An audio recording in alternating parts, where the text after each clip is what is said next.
오늘은 골로새서 1장의 전반부 내용을 가지고 은혜를 좀 나누고자 합니다. 먼저 우리가 골로새서 내용을 보기 전에 이 골로새 교회에 대한 역사적 배경을 좀 알면 좀 더 내용을 잘 이해할 수가 있습니다. 골로새서는 이 골로새 지역의 교인들에게 보낸 회람 서신입니다. 그러니까 골로새 지역에 여러 교회가 있었죠. 그래서 바울이 옥중에서 기록한 옥중 서신 중에 하나인데, 그리고 이 편지는 누가 이 골로새 교회에 전했냐 하면, 오늘 이 골로새서 4장을 한번 볼까요? 먼저 골로새서 4장을 보면, 골로새서 4장 9절에, 골로새서 4장 7절에 먼저 보죠. 골로새서 4장 7절에 보면 두기고가 내 사정을 다 너희에게 알려주리니, 그러니까 바울이 이 서신을 쓴 다음에 두기고를 통해서 이 골로새 교회에 전한 것으로 되어 있습니다. 근데 그 구절을 보시면 이 두기고와 더불어서 한 사람을 더 같이 보냈습니다. 그건 누굽니까? 구절에 보면 신실하고 사랑을 받는 형제 오네시모를 함께 보내니, 그러니까 지금 두기고와, 이 두기고라는 이름을 좀 기억해 두세요. 네, 두기고와 오네시모가 함께 지금 이 바울이 쓴 골로새서를 가지고 지금 어디로? 골로새 교회로 지금 가는 것이죠. 전달하러. 근데 오네시모가 어떤 인물입니까? 여러분, 오네시모 혹시 기억나세요? 오네시모는 빌레몬이라고 하는 빌레몬서의 수신자인 빌레몬 집의 종이었죠. 그래서 빌레몬의 그 종에서 도망을 쳐서 뭐 어떤 과정을 거쳤는지는 모르지만 바울과 함께 사역을 하면서 바울이 이 빌레몬에게 오네시몬을 다시 보내면서 이 부탁하는 편지가 바로 빌레몬서이죠. 그래서 지금 이 오네시모가 바로 두기고와 더불어서 골로새 교회에 골로새서를 전하러 같이 함께 가고 있는 중입니다. 그렇다면 추측컨대 이 골로새서를 두기고가 전하면서 이 오네시모와 함께 아마 빌레몬서도 이때 함께 이 전한 것으로 보여집니다. 그렇다면 이 빌레몬은 지금 어디에 있는 게 되나요? 지금 오네시모가 골로새서를 가지고 골로새 교회에 오네시모와 함께 가서 지금 서신을 전하고 있는데, 그 서신을 전할 때 골로새서만 전하는 것이 아니고 빌레몬서도 함께 전했다는 것이죠. 그렇다면 빌레몬은 어디에 있습니까? 골로새에 있죠. 그래서 이 빌레몬서 1장 2절에 보면 바로 빌레몬이 교회를, 자기 집을 교회로 제공을 합니다. 그래서 이 초대교회에는 오늘날 같이 이렇게 뭐 교회 건물이 있었던 것이 아니라 초대교회는 대부분이 다 가정교회였죠. 그래서 이 골로새 교회는 아마도 빌레몬 집에서 형성이 되었던, 예배를 드렸던 교회로 추정이 됩니다. 그래서 4장 17절에 보면 이 바로 골로새 교회에 중요한 직분을 맡은 자가 이름이 언급이 되고 있습니다. 4장 17절에 보면 이름이 나와 있죠. 누굽니까? 아키포라고 하는 자가 있습니다. 이 아키포가 어떠한 직분을 감당하고 있었죠, 골로새 교회에. 그럼 지금 골로새 교회에 관련된 사람의 누구입니까? 빌레몬, 그리고 아키포가 지금 사역을 담당하고 있고, 오네시모가 이제 바울로부터 이 빌레몬 교회로 돌아가고 있는 중이죠. 그렇죠? 그리고 이제 또 한 명의 중요한 인물이 있습니다. 골로새 교회의 사역을 담당했던 12절에 보면 있습니다. 4장 12절에 보면 누가 되어 있습니까? 에바브라가 너희에게 전하노니, 이 에바브라가 중요한 역할을 담당한 것으로 보입니다. 그래서 1장에 보면 에바브라가 이 골로새 교회 교인들에게 말씀을 전가한 것으로 보여집니다. 그래서 이 4장 13절에 보면 또한 이 에바브라는 골로새 교회뿐만 아니라 4장 13절에 보면 두 개의 지역이 더 나오죠. 4장 13절에 어느 지역입니까? 바로 라우디게아, 그 다음에 히에라볼리라고 하는 두 지역의 교회에서도 말씀을 전가한 것으로 되어 있습니다. 그래서 에바브라가 13절에 보면 라우디게아에 있는 자들과 히에라볼리에 있는 자들을 위하여 많이 수고하는 것을 내가 증언하노라. 결국은 에바브라는 몇 군데의 교회를 심호하고 있었습니까? 보면 골로새 교회, 그리고 라우디게아 교회, 히에라볼리, 이 세 군데 교회에서 말씀을 심호하고 있었습니다. 이 세 군데 교회에서 말씀을 심호하고 있었다는 것은 바로 이 세 교회가 상당히 거리적으로 가깝게 있었다는 얘기죠. 그래서 우리가 이제 지역적으로 이 골로새 교회가 어디에 위치해 있는지를 좀 살펴보면, 이 골로새 교회는 소아시아 지역에 있었죠. 지금으로 말하면 터키 지역에. 근데 소아시아 지역에 바울이 소아시아 지역을 선교할 때 베이스 캠프로 삼았던 도시가 어디입니까? 두란노서원을 세우고 말씀을 전거했던 곳이 어디죠? 바로 에베소죠. 에베소 교회로부터 이 골로새 교회는 약 한 5, 60km 정도 떨어져 있는, 우리가 말하면 지금 벵갈로에서 한 마이소르 거리 정도 되는 골로새 근처에 다른 두 지역이 뭐가 있다고요? 라오디게아도 있고 히에라볼리도 같이 있었다는 것이죠. 그런데 이 히에라볼리는 이 온천 지역이었습니다. 그래서 따뜻한 물이 나오는, 골짜기에서 따뜻한 물이 나오는 골짜기 지역이 있었고, 골로새 또한 약간 그 골짜기 지역입니다. 그래서 골로새에서는 찬물이 나오고, 그래서 이 두 지역에서 나오는, 히에라볼리에서 나오는 따뜻한 물과 골로새에서 나오는 찬물이 흘러서 만나는 곳이 어딘가 하면 바로 라오디게아입니다. 라오디게아. 그러니까 골로새에서 나오는 찬물과 히에라볼리에서 나오는 따뜻한 물이 만나는 곳이 바로 이 라오디게아 지역인데, 기아에 있는 미지근한 물 때문에, 미지근한 물에는 이 세균이 많이 발생을 하잖아요. 그래서 이 물을 사용하다 보니까 당시에 사람들에게 안질이, 눈병이 굉장히 많았다고 합니다. 그래서 일찍부터 라오디게아에서는 이 안약의 제조 기술이 굉장히 발달했다고 해요. 그래서 이 안약을 이제 주변에 팔면서 굉장히 그 부를 축적하는 그러한 도시였다고 합니다. 그래서 라오디게아라고 하는 도시를 생각하면 어떤 게 가장 먼저 들어요? 물이 미지근하다. 그 다음에 안약이 발달되어 있었다. 그래서 그것으로 인해서 굉장히 부유한 지역이었다. 그러니까 우리가 안동하면 뭐가 떠오릅니까? 하회탈. 그리고 또 안동 고등어가 딱 떠오르죠. 그렇듯이 이 라오디게아 하면은 바로 이 미지근한 물과 안약이 발달되어서 물질적으로 풍요한 지역이었다. 왜냐하면 여기가 이제 동서를 오가는 교통로에 있는 도시들이었기 때문에 아마 그래서 좀 풍요로운 도시였다고 하는 것이 느껴집니다. 그 당시 모든 사람들에게는. 그래서 잠깐 계시록 3장을 잠깐 한번 볼까요? 계시록 3장을 보면, 계시록 3장 16절에 보면 뭐라고 되어 있습니까? 이 라오디게아를 표현할 때 차지도 뜨겁지도 않다는 표현을 쓰고 있죠. 3장 16절에 보면. 그리고 3장 17절에 보면 뭐라고 되어 있어요? 부자라 하지만 부족한 것이 없다고 이야기한다는 것이죠. 나는 부자라 부유하며 부족한 것이 없다라고 이 자랑을 했다는 거예요. 그리고 또 그 다음 절에 18절에 보면 뭐가 되어 있어요? 안약이 언급되고 있죠. 안약을 사서 눈에 발라라 라고 하는 이야기를 하고 있습니다.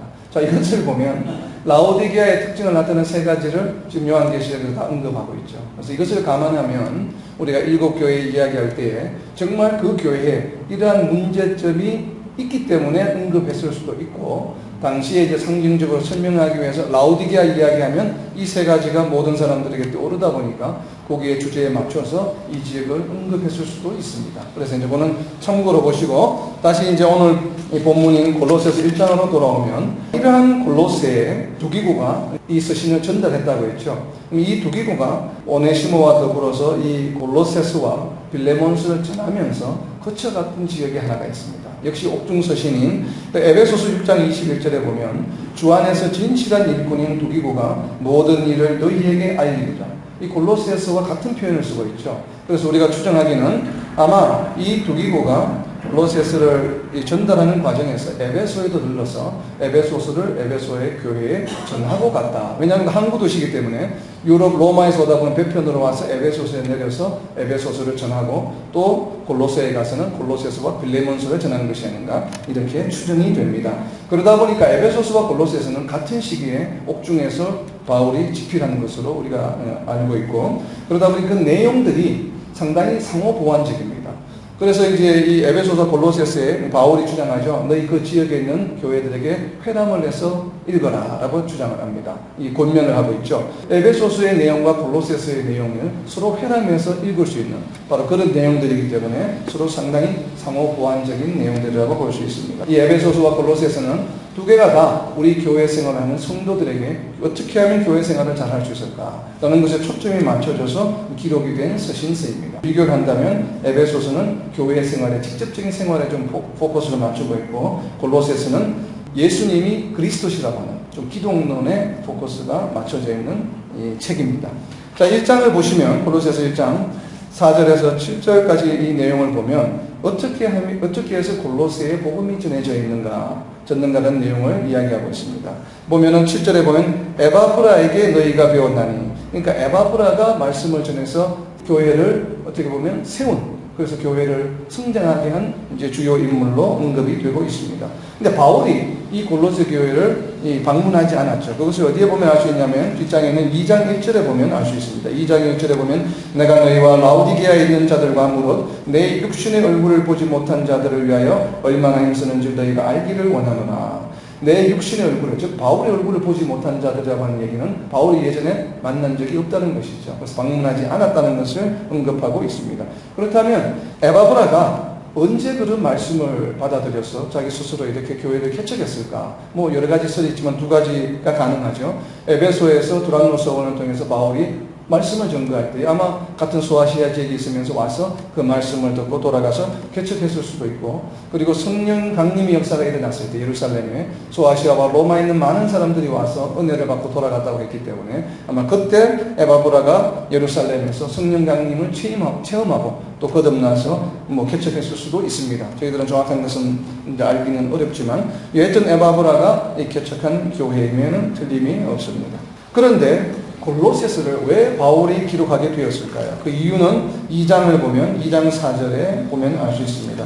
내가 이것을 말하면 아무도 교묘한 말로 너희를 속이지 못하게 하려 함이니. 우리가 이 지금 골로새 교회, 초대교회의 가장 심각한 그 문제가 뭐였냐면 우리가 배운 것처럼 영기주의죠. 그래서 영기주의와 그 다음에 여러 가지 복음의 근본을 흔드는 유사한 이단들의 어떤 그 메시지가 상당히 많이 있었습니다. 그래서 이 골로새 교회도 예외가 없이 바로 2장 4절에 보면 누군가가 아주 교묘한 말로 말씀의 진리를 좀 흔들고 있다 하는 것을 이제 에바브라가 로마에 방문해서 바울에게 전했습니다. 그 얘기를 듣고 바울이 복음의 참 진리에 대해서 기록한 것이 바로 이 골로새서입니다. 골로새서의 구조를 보면 2장 이후부터 골로새서에 가지고 있는 문제점에 대해서 하나하나씩 이제 가르치는 말씀을 전하고 있는데, 거기에 앞서서 바울 사도는 오늘 우리가 읽은 본문처럼 먼저 골로새 교회들을 위해서 뭘 하고 있습니까? 기도하고 있죠. 기도. 오늘 읽은 본문이 바로 골로새 교인들을 위한 바울의 기도입니다. 바울이 이렇게 너희를 알 때부터 지금까지 우리가 기도하고 있다. 그래서 우리가 요한 1서 5장 16절에서 배운 것처럼 교회에 어떤 문제가 발생할 때, 어떤 어려움이 있을 때 무엇을 해야 된다고 해 저희들이 정죄하거나 비판하기 전에 먼저 그들을 위해서 누구에게? 하나님께 기도해야 된다는 것을 지금 바울이 본보기를 보여주고 있죠. 그래서 골로새서의 시작을 바로 바울의 기도로 시작하고 있습니다. 그래서 오늘은 특별히 이 바울이 골로새 교인들을 위해서 하는 기도를 중심으로 우리가 성도들을 위해서 어떻게 중보기도를 해야 할까 하는 것을 오늘을 나누고자 합니다. 오늘 본문 첫 번째 구절을 보면 첫 번째입니다. 바울이 첫 번째 성도들을 위해서 기도하는 내용은 골로새 교인들이 하나님의 뜻을 깨닫기를 간구하였습니다.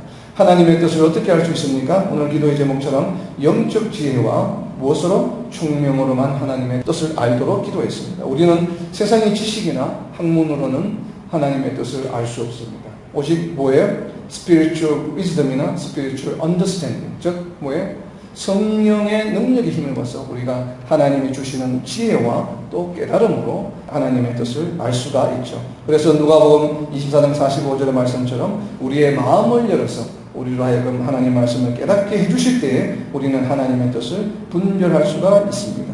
이 지혜와 총명, understanding을 다르게 표현하면, 한마디로 표현하면 바로 영적 분별력이 되겠죠.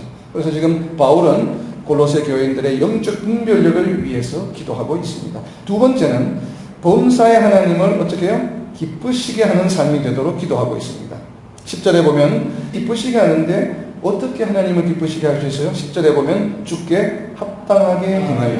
이 합당하게 행한다는 표현을 영어 성경에 보면 to live worthy of the Lord. 하나님이 보시기에 가치가 있는 삶, 가치가 있는 행실, 이런 것을 의미하죠. 그래서 우리 사도행전 11장 26절에 보면 안디옥 교회가 최초로 무엇이라고 불려졌습니까? 거기에서 비로소 크리스천이라고 불려졌다. 왜 이 안디옥 교회가 크리스천으로 불려졌을까요? 그들의 하는 행동이나 말이나 행실들이 세상 사람들과는 완전히 구별되는 것이었죠. 자기들의 생각에 너무나도 이상한 행동들을 하는 것이죠. 도무지 자기의 생각으로는 이해가 되지 않는, 분명히 화를 내고 신장을 하고 비판을 해야 되는데 서로 사랑하고 나누는 모습을 바라보면서 저들이 참으로 하나님의 아들들이구나, 크리스찬이라고 하는 그 이름을 처음으로 들었다는 것이죠. 바로 이것이 하나님이 기뻐하시는 삶입니다. 그럼 우리는 어떻게 하면 하나님이 정말 기뻐하시는 삶을 살아갈 수 있을까요? 물론 성경 여러 군데에 그 방법들을 제시하고 있지만 아주 간단하게 심플하게 우리는 날마다 우리의 삶 속에서 적용할 수가 있습니다. 내가 무슨 행동을 할 때, 무슨 말을 할 때 우리가 과연 내가 하는 이 말과 내 행동을 하면서 내가 그 상대방에게 I am Christian 이라고 말할 수 있을까? 내가 차를 운전하며 가면서 누가 끼어든다고 창문을 열고 막 욕을 하면서 뒤에 I am Christian 이라고 말을 한다면 과연 어떻게 될까요? 말할 수 없겠죠. 그런데 우리가 지하도를 건너가다가 앞에 짐을 들고 가는 할머님을 발견하고 그 짐을 같이 들어주고 이렇게 올라가서 할머님이 수고했다고 이야기할 때 I am Christian 이라고 말할 때는 자부심이 있겠죠. 자신감이 있고 저절로 얼굴에 미소가 띄어지겠죠. 그래서 우리의 삶 속에서 어떻게 하면 하나님은 기쁘시게 할까? 우리가 물론 성경 여러 군데 공부하면서 묵상하면서 깨달아야 되겠지만 가장 쉽게 할 수 있는 것은 내가 하는 일과 말에서 I am Christian이라고 내가 웃으면서 말할 수 있을까? 만약에 그렇게 내가 뭔가 행동을 하면서 I am Christian이라고 말할 수 없다면 그러한 행동을 해야 된다, 하지 말아야 된다? 하지 말아야 되겠죠. 이렇게 간단하게 우리는 삶 속에서 우리가 응용해 볼 수가 있습니다. 바로 이것이 바울이 골로새 교인들에게 위해서 기도하면서 두 번째로 행했다. 하나님이 기뻐하시는 모든 일에 하나님께 합당하게 하나님을 기쁘시게 하도록 기도를 했습니다. 세 번째입니다. 세 번째는 오늘 10절을 보면은 선한 일의 열매를 맺도록 기도했습니다. 이 열매는 어떤 열매입니까? 10절에 있는 본문의 말씀처럼 바로 선한 열매입니다. 선한 열매는 어떤 열매일까요? 선한 열매는 물론 우리가 짐작하듯이 이것은 세상적인 윤리적인 선함이 당연히 아니겠지요. 하나님 앞에서 선한 일을 말합니다. 하나님 앞에 선하다고 하는 것은 어떤 의미겠습니까? 여러 가지 뜻이 있겠지만 특별히 하나님 앞에서 선하다고 하는 표현의 가장 대표적인 표현은 하나님과의 관계가 잘 유지되는 것이죠. 그러니까 하나님과의 관계가 계속 유지되는 것이죠. 하나님이 나의 아버지시요 우리는 하나님의 아들이라고 하는 이 관계가 끊어지지 않고 계속 유지되는 것을 말합니다. 그런데 우리가 삶을 살아가다 보면 연약해서 죄를 지을 때가 있죠. 죄를 짓게 되면 어떻게 됩니까? 그 순간 하나님과 우리의 관계가 끊어지게 되죠.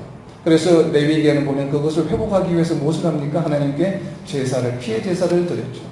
그것이 이제 우리 예수님이 이 땅에 오심으로 인해서 그 피해 제사가 더 이상 유효하지 않게 되었지만 그러나 우리는 날마다의 삶 속에서 우리가 죄를 지을 때마다 어떻게 해야 됩니까? 즉시로 회개하고 돌아와서 하나님의 관계를 어떻게 회복시키면 reconciliation하는 그러한 것을 해야 되겠죠. 바로 그러한 하나님과의 관계를 잘 유지하고 또한 그것을 즉시로 회복시키는 일들, 바로 이것이 하나님 앞에 선하다라는 표현을 씁니다. 하나님 보시기에 선하다는 표현. 그래서 이 선한 일의 열매를 맺는다고 하는 것은 결론적으로 뭐예요? 하나님과의 관계를 잘 유지하는 것이죠. 그렇게 하다 보면 우리의 삶이 어떻게 됩니까? 하나님과의 관계를 잘 맺는 선한 열매를 계속 맺어가는 삶을 살면은 그 삶이 바로 뭐예요? 세상과 구별되는 삶이 되고 그 삶이 바로 어떤 우리가 아는 우리의 용어로 말하는 바로 어떤 삶이에요? 거룩한 삶이 되는 것이죠. 그래서 로마서 1장 22절에 있는 것처럼 바로 거룩함. 로마서 1장 22절에 보면 뭐라고 되어 있어요? 거룩한 열매를 맺어라. 그리고 이 거룩한 열매가 곧 어디에 이른다고요? 이 거룩한 열매를 맺어서 우리는 바로 영생에 이르는다. 라고 하는 것이 바로 로마서 1장의 결론입니다. 그래서 이 거룩함에 이르는 열매는 우리가 분명히 이렇게 하나님 앞에서 선한 일을 행함으로 인해서 거룩한 열매를 맺게 되는데 이것은 이제 총론적인 이야기고 그러면 구체적으로 우리가 어떻게 도대체 이 거룩한 열매를 잘 맺을 수 있을까? 이 성경 한 구절 찾아봅니다. 베드로후서 1장 5절 7절 말씀입니다. 베드로후서 1장 5절에서 7절 말씀을 보면 우리가 열매를 어떻게 맺어지는지를 구체적으로 단계별로 잘 설명해 주고 있죠. 베드로 사도는 이렇게 설명합니다. 1장 5절에 보면 베드로후서 1장 5절에 보면 그 처음 시작이 뭡니까? 믿음으로 시작하죠. 믿음으로. 믿음이 없는 자에게는 적용되는 말씀이 아니에요. 그렇죠? 그러니까 우리가 예수 그리스도 안에 있는 구원받은 존재들이 시작되는 이야기입니다. 우리가 어떻게 하면 거룩한 삶을 살아갈 수 있을까? 거룩한 열매를 맺을 수 있을까를 지금 베드로후서 1장 5절에서 설명합니다. 너희 믿음의 무엇을? 덕의 지식을, 지식의 절제를, 절제의 인내를, 인내의 경건을, 그리고 형제의 우애를, 마지막에 뭐예요? 사랑을 더하라. 이것이 바로 뭐예요? 그래서 믿음에서 시작해서 그 결과가 어떻게 나타납니까? 이러한 덕과 절제와 인내와 경건과 형제의 우애, 통해서 얻어지는 결과는 결국 뭐예요? 사랑이다. 결국 믿음과 사랑은 뭐예요? 하나라고 하는 것을 지금 강조하고 있습니다. 이것이 바로 뭐예요? 열매를 맺는 삶이죠. 그래서 8절에 보면 열매 없는 자가 되지 말라라고 하는 표현이 바로 그런 얘기가 되죠. 열매를 맺는 방법은 어떻게 해요? 우리 믿음 있는 자들은 이러한 덕과 절제와 인내와 경건과 형제의 우애를 더해서 무엇을 실천해야 됩니까? 사랑해야 된다고 하는 것이죠. 이것이 바로 열매 맺는 삶이에요. 이 말씀은 열매 맺는 삶은 또 우리가 어디에 잘 알고 있죠? 어디에 나와 있습니까? 요한일서 3장 14절에 보면 요한일서 3장 14절에 보면 우리가 사랑함으로 인해서 어떻게 되었다고 우리가 사망에서 영생으로 옮겨졌습니다. 바로 이 말씀을 설명하고 있는 것이죠. 그래서 요한 사도가 요한복음 3장 16절에 너희가 믿음으로 영생에 이른다고 하는 것을 말씀했던 것과 같이 바로 요한일서 3장 14절에서는 그 믿음이라고 하는 그 표현 단어를 뭐로 바꿨습니까? 사랑으로 바꿨죠. 사랑으로 바꾸어서 너희가 이 사랑 때문에 사랑함으로 인해서 바로 사망에서 영생으로 옮겨졌느니라. 결국 영생으로 옮겨졌다는 표현을 다른 말로 표현하면 뭐예요? 구원받았다라고 하는 것이죠. 바로 구원받는 열매의 지금 핵심 키가 뭐예요? 사랑이다. 그래서 요한 사도는 믿음과 사랑을 같은 것으로 보고 있습니다. 그런데 오늘날 불행스럽게도 우리 교회의 많은 성도들이 예수님이 그리스도시라고 하는 것을 입으로 시인만 하면 구원을 얻었다라고 생각을 하고 있습니다. 나는 지금 예수님을 입으로 시인해서 구원을 얻었기 때문에 얻었다는 확신을 가지고 있으면서도 그들의 삶이 어떻습니까? 우리의 삶이 어때요? 변화되지 않고 예수님을 믿을 때나 믿지 않았을 때는 그 전이나 이후나 삶의 변화가 거의 없어요. 그래서 정말 크리스찬인지 예수님을 믿는 자인지 아닌지 알 수 없어요. 여전히 마음속에 미움이 있고 시기와 질투가 있고 또 다른 사람들에 대해서 비방하고 수근수근하고 교회 안에서 어떤 잘못을 바라보게 되면 뭐 어떻게 해요? 말씀으로 정죄하고 비방하고 따돌림을 하고 심지어 심한 경우에는 교회 앞에 나가서 플래카드를 들고 있습니다. 그래서 하나님의 이름을 욕되게 하는 행위를 스스럼 없이 죄책감 없이 그냥 저지르는 일이 너무나도 많습니다. 그럼에도 불구하고 자신들은 뭐라고 느껴요? 나는 예수님을 그리스도라고 시인했기 때문에 구원이 있다고 자기 확신에 차 있습니다. 우리가 정말 예수님을 그리스도시라고 입으로 시인만 하면 구원을 얻습니까? 그렇지 않죠. 바로 입으로 시인하면 구원에 이른다고 하는 바로 우리가 알고 있는 믿음으로 의에 이른다고 하는 이신칭의를 마치 입으로 시인하면 구원에 이르는 것처럼 우리는 착각을 하고 있습니다. 그래서 이 입으로 시인함으로 구원에 이른다고 하는 표현을 하고 있는 로마서 10장 10절을 보면 유념해서 잘 읽어보면 우리가 입으로 시인하는 것만으로는 구원에 이르는 것이 아니죠. 로마서 10장 10절에 보면 바로 입으로 시인하여 구원에 이르기 전에 무엇을 합니까? 너희가 마음으로 믿어 의에 이르고 이것은 분명히 따로 떨어져 있는 것이 아니라 먼저 뭐예요? 마음으로 믿어 의에 이르고 입으로 시인할 때 구원에 이르는 것입니다. 마음으로 믿는 행위가 없이 단순히 입으로 시인만 한다고 해서 구원에 이를 수 있는 것이 아니죠. 그래서 마음으로 믿어 의에 이른다고 하는 표현은 바로 무엇입니까? 정말 진심으로 마음으로 예수님이 그리스도가 되셨다고 하는 것을 믿는 것이죠. 그리고 하나님께서 우리를 정말로 너무나 사랑하셔서 독생자이신 예수님을 이 땅에 보내셔서 죽게 하실 정도로 우리를 사랑하신다고 하는 것을 믿는 것이죠. 인정하고 그 사랑을 우리가 사랑에 어떻게 해야 돼요? 그 사랑을 믿음으로 인해서 그 사랑에 감사하고 또 그러한 사랑을 나에게만 주신 게 아니죠. 예수님이 이 땅에 나 혼자만 위해서 오신 게 아니죠. 바로 내 옆에 있는 형제를 위해서 하나님이 그렇게 사랑하셔서 예수님을 죽게까지 하실 정도로 사랑하는 형제가 바로 내 옆에 있고 또 그러한 이웃들이 우리 주변에 있죠. 바로 그렇기 때문에 하나님께서 사랑하시는 그 사람들을 형제들을 우리가 어떻게 해야 됩니까? 사랑할 수밖에 없는 바로 이러한 하나님의 사랑을 또 예수님이 구주가 되셨음을 믿는 것이 바로 뭐예요? 마음으로 믿는다라고 하는 표현이죠. 그것이 참된 믿음이죠. 그렇게 되면 어떻게 돼요? 이 요한복음 13장 15장에서 계속 예수님께서 직접 친히 말씀하시잖아요. 나를 사랑한다면 내 계명을 지킬 수밖에 없다. 정말로 너희가 나를 사랑한다면 정말로 사랑한다면 내 계명을 하나님을 사랑하라. 내 이웃을 내 몸과 같이 사랑하라는 이 계명을 너희가 지킬 수밖에 없다. 그래서 이 말씀을 계속 강조하고 있습니다. 요한복음 13장 15장에서 나를 사랑한다면 이웃을 사랑하는 것이죠. 그렇죠? 그렇지 않다면 정말로 이웃을 사랑하지 않는다면 형제를 사랑하지 않는다면 그 믿음은 어떤 믿음이 돼요? 거짓 믿음이 된다고 하는 것이죠. 이것이 바로 히브리서와 야고보서가 강조하고 있는 포인트입니다. 히브리서와 야고보서가 결코 행위를 강조하는 것이 아니지요. 바로 살아있는 믿음, 죽지 않은 믿음을 강조하는 것입니다. 야고보서와 히브리서는 믿음을 강조하는 것이지 행위를 강조하는 책이 절대로 아님을 우리가 반드시 믿고 알아야 합니다. 그래서 이러한 바로 믿음으로, 참된 믿음으로 하나님을 사랑하고 이웃을 사랑하는 것이 바로 뭐예요? 오늘 본문 말씀에 있는 것처럼 바울이 골로새 교회의 성도들을 위해서 기도한 바로 선한 열매를 맺는 것이죠. 그래서 선한 열매를 맺음으로 인해서 영생의 열매를 많이 맺는 삶이 되도록 지금 형제들을 위해서 기도하고 있는 것입니다. 그 다음에 오늘 또 본문에 보면 네 번째로 어떻게 지금 기도하고 있습니까? 골로새서 1장 10절입니다. 골로새서 1장 10절에 보면 하나님을 뭐 하도록? 하나님을 더욱 잘 알도록 지금 기도하고 있죠. 우리가 다시 한번 방금 보았던 베드로후서 1장 8절을 다시 한번 볼까요? 베드로후서 1장 8절을 보면 바로 이렇게 믿음으로 시작해서 사랑으로 이르도록 열매를 맺는 삶을 살아가기 위해서 베드로후서 1장 8절에서 뭐라고 이야기하고 있습니까?